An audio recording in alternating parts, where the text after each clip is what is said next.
Mira, no es una sola norma, es la primera condición que se debe establecer, que estas prácticas y conductas cuando riñen, chocan o lesionan bienes jurídicos protegidos, cuando hablamos de bienes jurídicos protegidos nos referimos a la honra, a la integridad física, psíquica, psicoemocional, física, principalmente de personas vulnerables. ¿Creen ambos profesionales que criminalizando ese tipo de práctica ayuda a prevenir ese tipo de conducta de parafilias? Y también que hay que honrársela. Y hemos visto denuncias también. No me la dejan quieta. Pero yo tuve un caso de un supuesto serial con animales.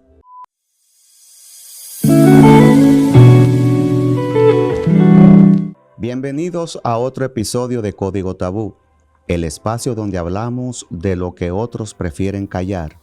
Hoy nos sumergimos en un tema que provoca mucha curiosidad, miedo, morbo, y se trata sobre las parafilias. ¿Son un trastorno, un delito o simplemente otra forma de placer? Para abrir este debate nos acompañan dos invitados muy especiales. La doctora Katy Giselle Gómez, psiquiatra, especialista en los trastornos de la conducta humana, y el reconocido médico, periodista, comunicador, abogado, jurista, investigador, académico, el doctor Ricardo Nieves. Bienvenidos a Código Tabú. Y lanzo la primera pregunta a la audiencia que nos sigue cada semana. ¿Hasta dónde llega el deseo antes de chocar con la ley?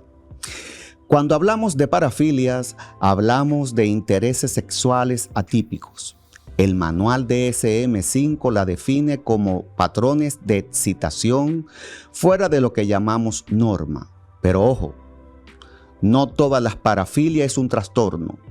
Solo cuando causa sufrimiento o daño se convierten en lo que los psiquiatras llaman trastornos parafílicos. Se estima que hasta un 10% de las personas han experimentado conducta de este tipo en algún momento de su vida. No son tan raras como pensamos. Vamos a ver un punto desde la perspectiva psiquiátrica. Doctora Gómez, empecemos por lo básico. ¿Qué origina una parafilia? ¿Nacemos con ella o se aprende o es un reflejo cultural?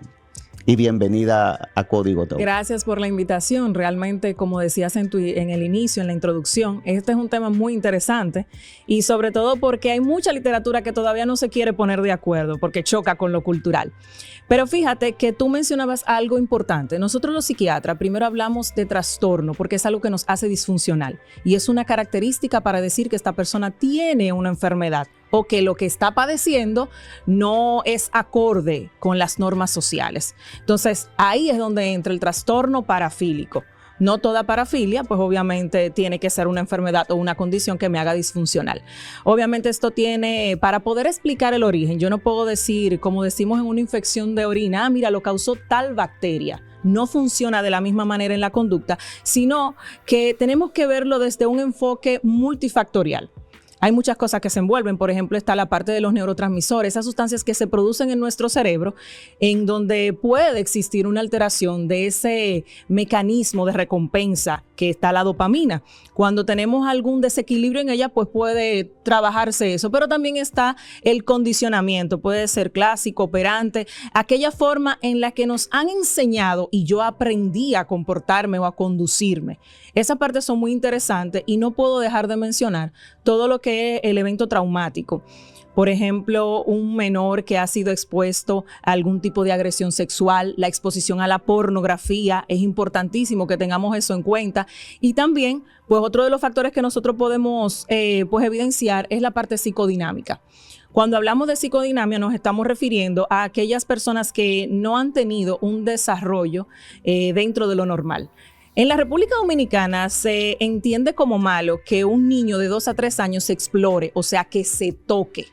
Eso no es, vamos a decir, clásico, que el padre le enseñe, no te puedes tocar porque te puedes hacer daño o eso puede causarte alguna infección y te explica Eso no sucede. Aquí le damos una pela al muchacho que se encuentra, el papá o la mamá le encuentra tocándose a los 2 a los 3 años. No haga eso. Entonces, por ahí se van dando ciertas condiciones que pueden provocar en un futuro algún trastorno parafílico. Pero todas las parafilias son un problema de salud mental. No, definitivamente eso es falso. Es un mito. ¿Y por qué te digo que es un mito? Porque para tener un trastorno parafílico debe cumplir con ciertos criterios. Nosotros trabajamos por criterios. Tú mencionabas el DSM. Yo soy partidaria de utilizar el CIE-11. ¿Por qué razón? Primero, porque en nuestra legislación, dentro del informe pericial psiquiátrico que se elabora, esa fue la aprobación desde hace unos años, con el ex procurador y luego la anterior saliente, que todavía sigue vigente en nuestro país. Y utilizamos el CIE-11 porque es mucho más acertado y aceptado por la Organización Mundial de la Salud, diferente al DSM, que muchos errores contiene en su literatura, que es el DSM-5, el último. Entonces, primero, cumplir con estos criterios para decir que tiene una parafilia. Ser disfuncional. Pero aparte de ser disfuncional, necesitamos la compulsión. No puedo parar. No me excito de una forma natural por el vínculo creado. Al contrario, cuando no tenemos ese vínculo con la otra persona, probablemente es una de las características iniciales para decir que hay un trastorno y que algo pasa conmigo. Otra cosa importante también es que nosotros podemos evidenciar que puede producirle un daño al individuo o a terceros. Entonces ahí evidentemente hay un trastorno parafílico. Doctora, y si yo tengo un fetiche con unos zapatos altos, con unos tacones y ponerme una blusita de esa baja y mama o baja y chupa para yo sentir cierto placer, ¿eso no me lleva a mí a que tenga que ir a un psiquiatra a su consulta? Bueno, lo primero es que en una relación de pareja tiene que existir el consentimiento. Y si existe entre la pareja, pues yo no puedo decir que les hace daño. Ahora bien, si tú no tienes otra forma de excitarte, hay que revisar esa situación. Entonces son ciertos criterios, tenerlo en cuenta, recordar esto que es muy importante. Número 1, que no me haga disfuncional, que tenga el consentimiento de mi pareja. Y número 3, que no cause daños a terceros. Ahí sí estamos hablando que necesita una consulta con la doctora. Doctor Nieves, vayamos ahora al terreno legal. ¿Qué dice el Código Penal Dominicano sobre estas prácticas? Bueno, primero me siento muy honrado y agradecido de compartir con la doctora Katy Gómez, que es la que más sabe. La quiero muchísimo y ha sido siempre muy agradable compartir escenarios académicos con ella, sobre todo en nuestra universidad. Mira, no es una sola norma, es la primera condición que se debe establecer, que estas prácticas y conductas, cuando riñen, chocan o lesionan bienes jurídicos protegidos, cuando hablamos de bienes jurídicos protegidos nos referimos a la honra, a la integridad física, psíquica, psicoemocional, física, principalmente de personas vulnerables o de aquellas personas que no consienten determinados tipos de prácticas o actividades de intimidad que son comunes y predilección de algunos sujetos en este campo de las parafilias y de las inclinaciones sexuales morbosas y que pueden ser lesivas o dañosas. Eso es lo que le interesa a la ley. A la ley le deja la moral y le deja la ética y a otros valores y a la religión el campo de la vida privada de la gente, siempre y cuando no lesione bienes jurídicos protegidos. Y los bienes jurídicos protegidos son la vida, la integridad, la salud, y de manera muy especial aquellas personas que están en condiciones de vulnerabilidad, como los niños y las personas en condición especial. El Código Penal, la Ley de Protección de la Mujer, el Código de Niños, Niñas y Adolescentes y la Ley 53 sobre delitos de alta tecnología, todos prevén condiciones en las que puede resultar agredida una persona a través de uno de estas prácticas, de estos hábitos. Pero hay que establecer la diferencia. Cuando una práctica, y es muy importante, hay un libro, siempre recurro a los libros, porque en los libros que nosotros, ahí es que descansa nuestro andamiaje cultural. Hay un libro que se llama La transformación de la intimidad humana. ¿Puedes repetirlo, doctor? La transformación de la intimidad humana.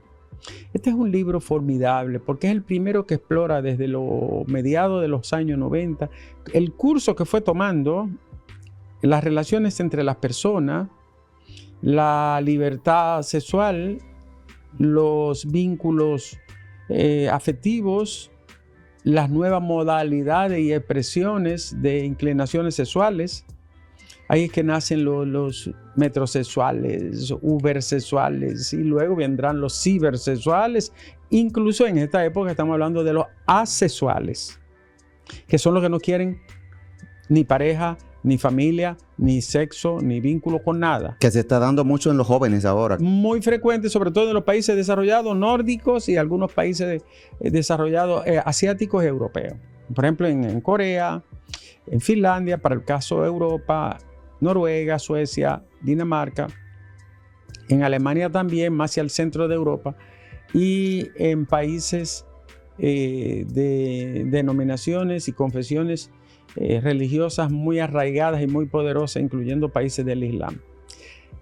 Vamos a establecer claro, cuando una de estas conductas afecta el orden público y el orden jurídico o constitucional, cuando daña a alguien. Entonces hay un marco muy próximo entre la libertad que yo tengo de hacer con mi cuerpo todo lo que quiera y el respeto a la dignidad y al derecho del otro. Por eso cuando se habla en el anteproyecto de Código Penal de que si una pareja que está casada puede ser objeto de una violación, pues claro que sí, porque la mujer no es un saco, no es un tanque, no es una lata que tú puedes entrar y sacar una cosa cada vez que tú quieras. Hay días que tú estás indispuesto, que tú tienes dolor, que no te sientes bien, que estás triste, porque los seres humanos somos una máquina de emociones. Hay un día que tú estás deprimido, hay un día que se pasó una noticia o algo que te afectó anímicamente. Entonces tú te vas a poner allí como si fuera un pedazo de tabla. Entonces, solo lo cito a manera de ejemplo. Señora, hay días que tú te puedes sacar la lotería y te sientes mal. Y asimismo hay días que tú te sientes bien hasta por un vaso de cerveza o por el abrazo de un amigo o de una amiga. Porque así somos los seres humanos. Ahora, el ámbito específico de la parafilia, sobre todo en parejas con consentimiento que han decidido tener algún tipo de vínculo, siempre y cuando la parafilia no transgreda el pleso normativo, no se considera un hecho punible, una imputable, una infracción o un delito. Por ejemplo, el sadomasoquismo. Tú puedes ser sádico. Sádico quiere decir que disfruta, que se siente bien, infringiendo dolor, castigo, tormento o algún tipo de agresión a alguien. Mientras que el masoquista es el que lo tolera. Por eso se combina mucho el término sadomasoquismo. Para que se dé el sadomasoquismo tiene que haber uno que esté dispuesto a consentirlo o una y otro que esté dispuesto a aplicarlo. Pero si alguien no quiere, entonces ya ahí no estamos hablando de una relación que sea inimputable, ¿no? Tú estás cometiendo una agresión sexual. Pero se ejerce violencia, doctor, aunque sea consentida, y se dejan lesiones que son visibles. Hay personas, por ejemplo, hay mujeres que le gusta que le jalen, para sentir placer, le gusta que le jalen los cabellos y hasta que le arranquen pedazos, y otras que le den por la costilla, o sea, y se le dejan lesiones visibles. Si tú no eres loco, si no has perdido la razón, si tu conciencia está clara, si lo haces con libertad, tú estás cayendo en una etapa que la criminología llama autopuesta en peligro. Repita esa. Autopuesta en peligro. Que tú mismo eres que crea el riesgo para estar en peligro. Es decir, tú estás consintiendo que alguien dañe sobre ti determinadas condiciones de tu cuerpo físico, de tu salud, a sabiendas de que te daña, pero que tú lo estás haciendo por explorar el placer. Nosotros estamos viviendo el siglo del deseo. Este es el siglo de las emociones. Ahora cualquier cosa causa placer. Cualquier cosa causa una emoción. Y la doctora, que es una especialista en el área, sabe que los seres humanos tenemos un paquete de emociones. Incluso, esto es como un aporte en paréntesis. Hay 6 emociones que son estándar en el mundo entero, en todas las culturas. En un iglú en un esquimal, en uno de África, en uno de los montes Urales rusos, en uno del Caribe, en uno de un desierto. Donde quiera se da lo mismo, porque son las emociones que le llaman los rostros de las emociones. La alegría, donde quiera, da la misma manifestación. La tristeza, un rostro triste, donde quiera se reconoce, no importa de dónde tú seas. El odio y la ira y el miedo son inocultables. Y todo el mundo lo manifiesta igual. El placer no es así. El placer sexual es otra esfera, es otra dimensión. Por eso es un ámbito tan privado, ¿no?, del ser. Sin embargo, con relación a tu pregunta, no todo lo que te causa placer está permitido.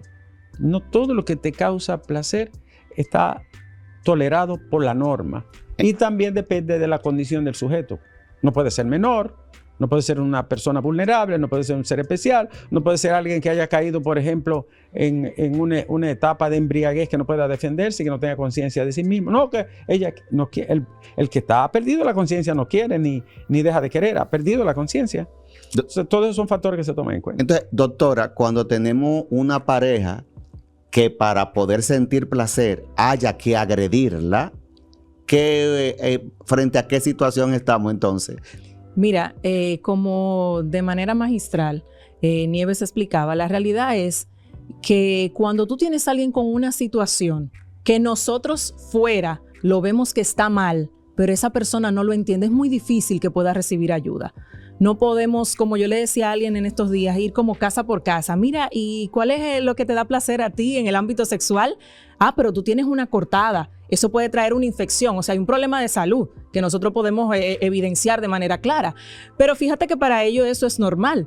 Es como aquellas personas, por ejemplo, que lastimosamente, y tiene que ver con la salud, obviamente es penado, hemos tocado el tema de la zoofilia, la necrofilia. O sea, todo eso evidentemente... Un animalito no puede decirte que sí, que lo consiente, pero tampoco una persona que haya fallecido. O sea, estamos vulnerando la dignidad de un cadáver, sí, pero es una persona, sigue siendo persona. Muy común la necrofilia en los hospitales. Que lo hemos visto ya en muchísimos casos. Entonces, fíjate que yo no puedo darle algo a alguien que cree que está bien. Es imposible que esa persona pueda recibir ayuda. Entonces es un tema bastante complicado. Obviamente muchas personas pueden juzgarlo de manera moral, pero al final aquí el interés es como bien se mencionaba, hay que proteger la persona. Ese bien jurídico de la vida, la salud, la dignidad, todo eso es parte del paquete. Sí, hay algo que yo quería añadir ahí. Sí. La doctora es una especialista en la conducta y ella sabe. Y las neurociencias lo avalan y lo han confirmado de una manera magistral, incluso con aparatos. Lo que pasa entre tus primeros 3 años y 9 años de vida, mira, te va a marcar para siempre.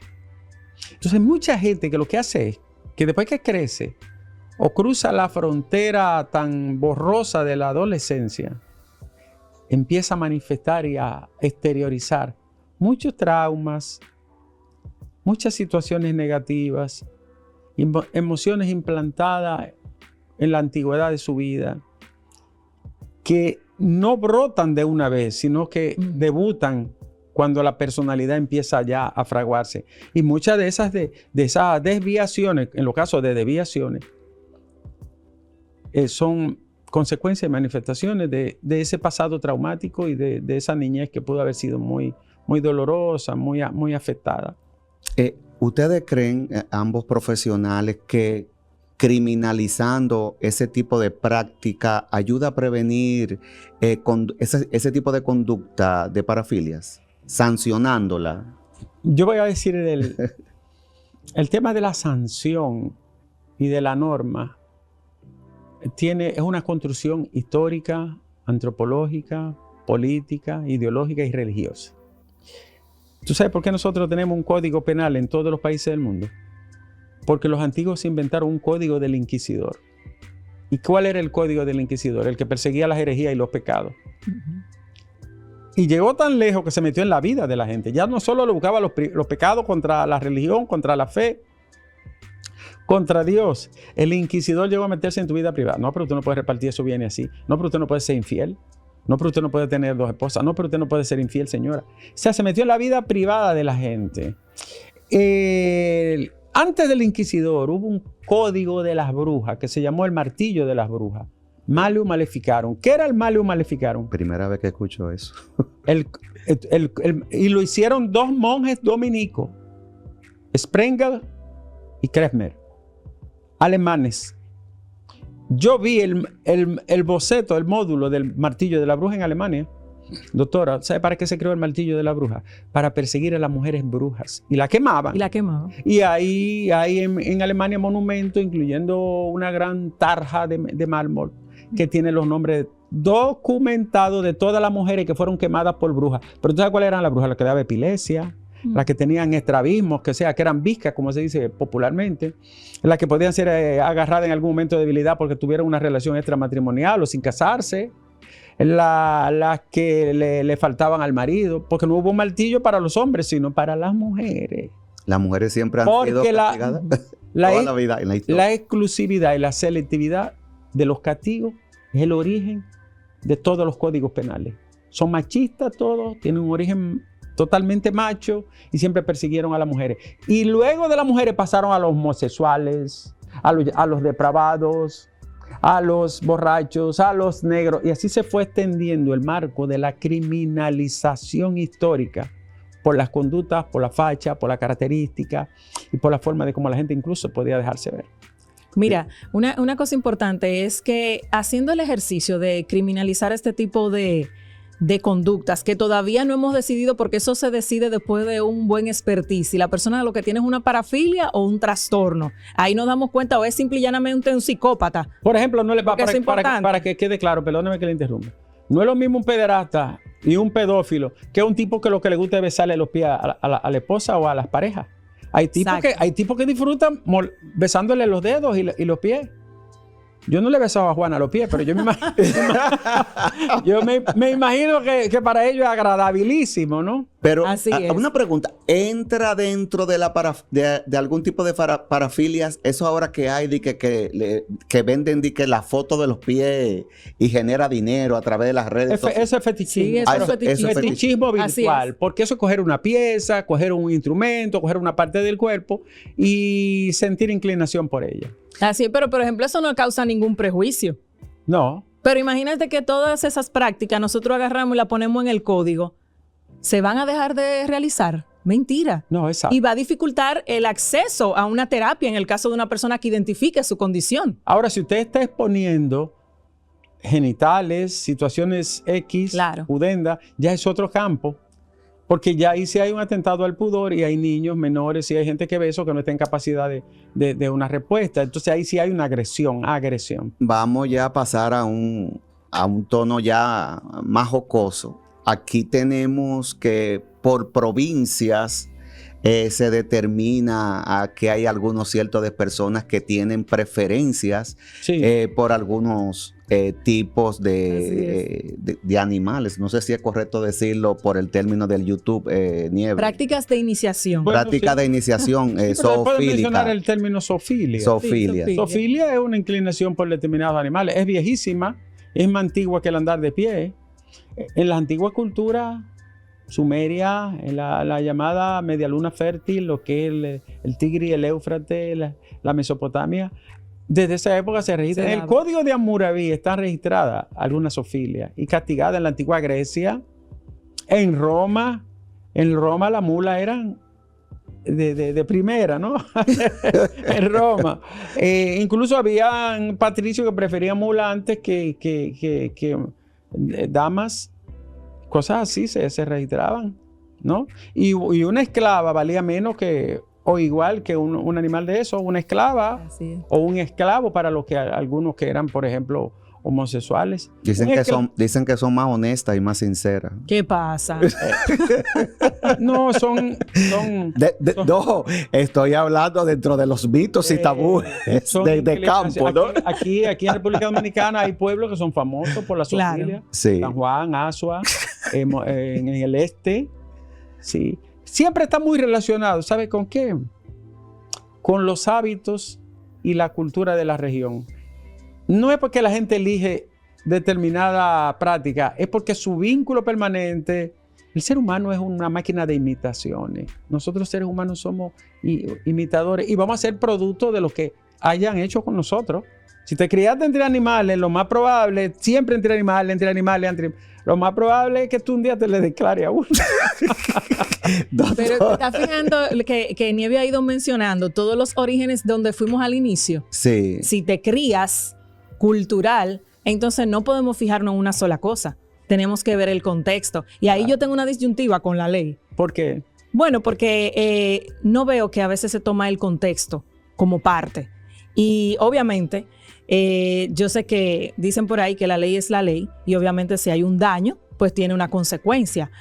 Pero cuando nosotros vemos que esa persona lo único que conoce es eso y no sabe otra cosa, entonces ahí viene como, ¿será cierto que debemos darle un castigo por ello? Hemos visto gente presa aquí hemos visto Por burras.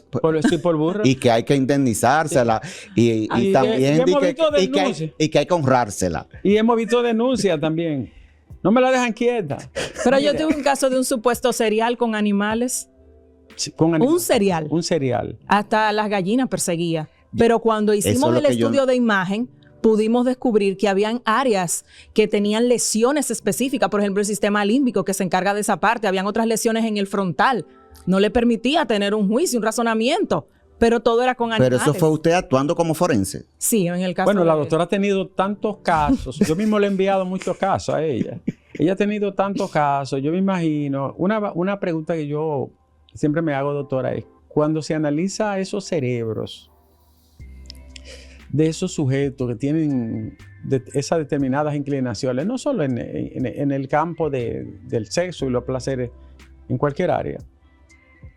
Yo imagino lo que ustedes encuentran en ese universo, ¿no? De ese cerebro, ¿no? Muchas cosas. Ahí se encuentra de todo. Cuando ella dice sistema límbico, núcleo accumbens y corteza prefrontal o tecnoventral. Nosotros estamos hablando de que está todo el placer del ser humano. Si eso no tiene en los primeros tiempos, en los primeros años, en la educación, en la casa, en la adolescencia, si eso no tiene una moldeadura, una educación, una disciplina, eso es un desastre. Entonces podemos... espérese, doctora. Estaba en un sitio en el este dando una entrevista en un programa de radio y ahí me sorprendieron con la mata de plátano. Doctores. Pero ya eso no es una... No es parafilia la mata de plátano. Es un fetichismo. Pero tratándose de un vegetal, doctora, ya ahí hay una esfera que debe de ser indagada, ¿no? Claro. Desde el punto de vista de la etiología de la manifestación. Vamos a decirlo en palabras llanas. Ahí hay un problema. Hay un problema. Hay un problema. Entonces, todo el que le gusta el voyerismo, el sadomasoquismo, que practica las parafilias, podemos decir entonces que está enfermo. No es que esté enfermo. La doctora lo puede explicar mejor porque es la facultativa. Pero hay uno que se llama, por ejemplo, el pigmalionismo, que lo que le gustan son las estatuas, los cuadros, la pintura y disfrutan. Y lo disfrutan. No desde el punto de vista estético y del arte, sino de agarrar una estatua. Igual que la necrofilia, tú sabes lo que significa tener una relación con un cadáver y sentir satisfacción y sentirte que estás realizado momentáneamente en tu placer. Doctora, eso es bastante escabroso. Fíjate que es interesantísimo tu pregunta, porque la realidad es que nosotros queremos meter la parafilia y los fetiches en todo, como que es algo malo, pero realmente no es así. Recuerda que desde el inicio hemos estado diciendo, si hace daño, si no hay consentimiento, si la persona incluso que lo está ejecutando siente ansiedad, culpa, vergüenza, ya nosotros tenemos muchísimos motivos para decir que está teniendo un trastorno, que es algo compulsivo, no lo puede parar. Entonces ya ahí sí vemos que hay una condición, pero no podemos decir que el que te guste, que te besen los pies, es malo. Claro. Que se chupen un dedo. Entonces, no todas las parafilias son delitos, en conclusión, ¿verdad? Yo soy un hombre muy tradicional. A mí nadie me venga con eso. Eso es para caminar. No todas las parafilias son delitos. Es psiquiatra. Tiene que ser bello. Es doctora Gómez. Dígame. No todas las parafilias son definitivamente, son definitivamente no. Lo que sí existe es una línea muy fina entre lo que me da placer y lo que yo no quiero permitir, cuáles son mis no negociables como persona, cómo se ha desarrollado mi sexualidad en el transcurso de toda mi vida, porque obviamente hay una historia detrás. Hay una forma particular que cada uno de nosotros tiene de ver su sexualidad. Entonces hay muchos factores que realmente se ven involucrados. Yo he visto en las escrituras de esta que descubrió el gran sabio francés, creo que Pimalión, ¿cómo se llama él? Por Dios, lo olvidé. Pero he visto que en la antigua cultura babilónica y de Egipto, doctora, había castigo por los animales, pero había gente que se le toleraba, por el caso de los animales. También, ¿dónde está el asunto? Que empiezan con una manifestación de determinada parafilia y terminan en otra. Eso puede ser. Por ejemplo, ahora mismo acaba de suceder algo. El pastor de Los Alcarrizos que fue condenado. Por cierto, una condena para mí muy suave porque había abusado de 6 niñas. 6. Y la condena apenas fue de 10 años. 10 años. Él se le dejaban la niña porque era un hombre de confianza, porque era una persona de su envergadura moral y religiosa. Y lo que hacía era que terminaba abusando de esas niñas. Y lo hacía en el propio templo, en la parte baja. Estamos hablando de una monstruosidad. Una conducta aberrante. Una conducta, esas son aberraciones propiamente, como usted lo acaba de decir. Ese paso de lo que dijo la doctora de la línea fina de una a otra es muy, muy delicado. Por eso hay que tener tanto cuidado con esto. A mí me gustaría hacer una pregunta, ya estamos finalizando, y es ¿por qué? Una cosa es, perdóname, que también los actos de barbarie, a veces cometidos con una pareja, dicen no, porque ella me lo pidió o porque nosotros lo hacíamos. Y bajo determinado efecto de sustancia o algo se le va la mano y termina cometiendo actos de barbarie, hasta con mutilaciones ha pasado. Uh-huh. Doctor, su comentario me llama mucho la atención. ¿Por qué es que hay una tendencia en que en personas adultos mayores tienen la tendencia a gustarle o a perseguir las niñas menores, inclusive mucho menores de edad que esos adultos mayores? Porque hay una tendencia de abusar de niñas menores de 18, 13, 14 años. Eso mira, podemos ubicarlo aquí. Si yo digo tendencia, y hay que tener mucho cuidado con esa palabra, porque tendencia es que siempre me refiero a. Estoy buscando tal cosa de manera específica. Entonces, si eso lo he buscado y es mi tendencia, entonces eso no pasó en ese momento. Ya tengo una historia con la que vengo detrás. Y tiene que ser documentada y verificada. Exactamente. Ahora bien, ¿por qué pudiera pasarle esto a un anciano y no lo excusamos? Sabemos que el cerebro de un adulto mayor ya tiene ciertas áreas que se atrofian. O sea, el cerebro se va poniendo más chiquito, va involucionando. Y obviamente puede ser que la parte específicamente de una demencia senil, de ese tipo, pudiera traerle algún tipo de trastorno en la parte de la corteza prefrontal, o sea, aquí delante, o también su sistema límbico, otras enfermedades orgánicas, accidentes cerebrovasculares, un parásito como la cisticerco, que puedan estar afectando áreas específicas, pero no tiene realmente que ver con eso. Cuando un adulto, pues obviamente agrede sexualmente a un menor, porque eso es importante. Y escuchaba a mi amiga querida Soraya Lara,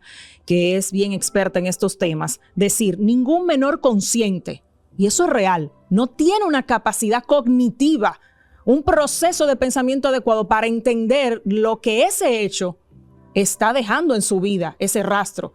Entonces, fíjate que cada vez que eso pasa, definitivamente hay una agresión y no la podemos obviar. No fue que, no, y si tenía la tendencia, probablemente hay más detrás. Claro. Y hay algo que quiero añadir ahí. ¿Por qué escogen niños, niñas y personas en esa condición? Por la vulnerabilidad. Más fácil el control. El control. Porque también callan, porque el infante, la palabra infante viene del latín infanso, que quiere decir el que no tiene voz, el que no puede defenderse, el que no puede valerse. Entonces, en condiciones que no es fuera de lo patológico, como bien señala la doctora, es porque son personas vulnerables, manipulables y pueden ser más fácil, más factible, el abuso puede consumarse con mayor facilidad. Fíjate que detrás siempre hay amenaza, coerción, todo ese tipo de hecho. Voy a matar a tu papá si dice algo, claro. Te voy a hacer tal cosa o no te voy a dar tal cosa que quería darte. Siempre hay como todo esa desenvoltura y obviamente el menor lo va a creer muy fácil. Bueno, permítame decirle entonces que ya pueden observar que no todo lo raro es ilegal y que no todo lo legal es raro. Vamos a pasar a unas reflexiones finales que les recomendamos sobre la parafilia a la ciudadanía. ¿Cuáles son sus recomendaciones, doctora? Mira, un mensaje final. Que lo importante es que usted pueda identificar si usted creando vínculos pues tiene una excitación normal y siente placer. Es muy importante y yo quiero rescatar el vínculo. Porque vimos hace poquito la cifra de la tasa de divorcio en la República Dominicana. Escandalosa, ¿no? Y creo que tiene mucho que ver con que ha dejado de importarnos el otro y el vínculo afectivo, esa responsabilidad afectiva, como nosotros le llamamos. Creo que hay que retomarla para entonces volver a encaminarnos. A veces pensamos que todo está muy bien y que todo va bien, pero resulta que tenemos este resultado, una sociedad en anomia, un desastre, un desorden social. Entonces yo creo que debemos prestarle atención a qué vínculo estoy llegando, cuál es el propósito de esa relación sexual y qué realmente me excita a mí. Si yo siento después de tener mi fantasía, mi fetiche, culpa, ansiedad, entonces tengo una situación y debo buscar ayuda. Ahora bien, cuando ya yo estoy haciéndole daño a mi pareja y puede ser que mi pareja no lo identifique como un daño, pero yo lo sé. Entonces vamos a buscar una ayuda profesional para que no salga de las manos. Ya hemos tenido muchos accidentes. Digo accidentes porque hay jóvenes que se excitan ahorcándose, se ponen sogas y de todo lo demás y al final pierden la vida. Y yo creo que no hay necesidad, que nosotros podemos experimentar nuestros sentidos y tener placer a la vez. Usted, doctor Nieves, ¿cuál es su reflexión? Bueno, totalmente de acuerdo. Cuando se siente que se está cruzando la raya, a lo mejor es buscar ayuda profesional. Hay mucha gente experta, terapeutas familiares, sexólogos, expertos en relaciones maritales. Nosotros estamos en un país donde de cada 10, 5 se divorcian, lo que dijo la doctora. Terrible. Pero el problema no es solo el divorcio, es que cuando tú te casas o te juntas o estás en unión libre, la condición que sea, y tienes niños, esos niños quedan en el aire.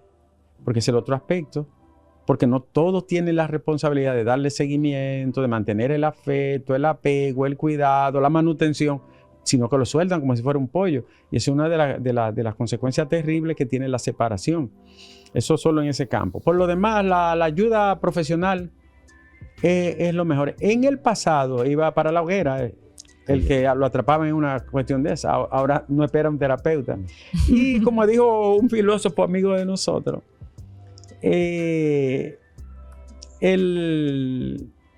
yo creo que el diazepam y su derivado ayudan al trabajo de Dios aquí.